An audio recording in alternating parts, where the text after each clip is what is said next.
The Acropolis Parthenon of Athens, Greece, how can it stand without a foundation?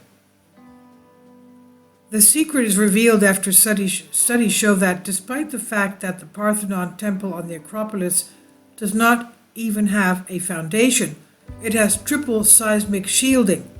According to the civil engineer Niki Timotheou, studies of its architectural and structural form showed that the ancients had since then discovered what we now call seismic insulation.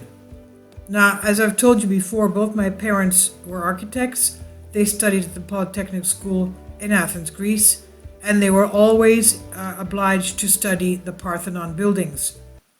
All architects are obliged to study the ancient area there.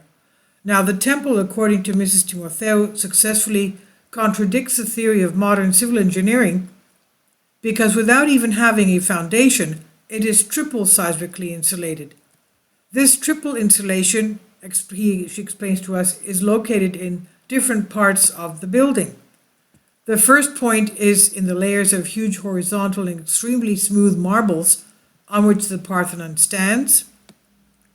The second is observed in the metal elastic joints which connect the plates of each layer, and in the center of which small iron stakes are located, around which lead has been poured.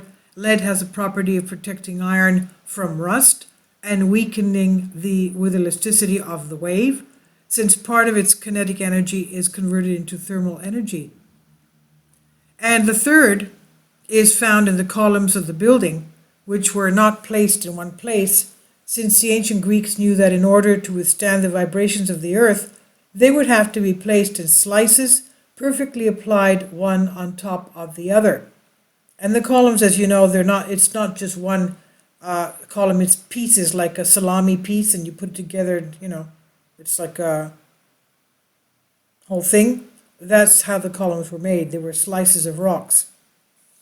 The result of this triple insulation formula, as Mrs. Timotheou notes, was that the surface seismic waves move one layer of the marble slabs on top of the other, at the same time as the joints dissipated the kinetic energy developed by the angle.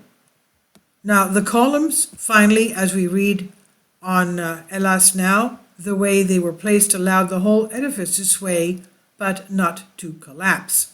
So it swayed, but it did not collapse because of the sliced rocks that made up the columns. And this I've translated for you from a Greek article. Please leave your comments. Thank you for your support.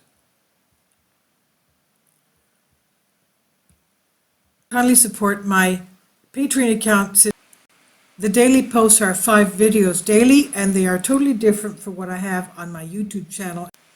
Thank you so much for your support and that you find all my content so interesting. You'll find the Patreon account details in the description box below.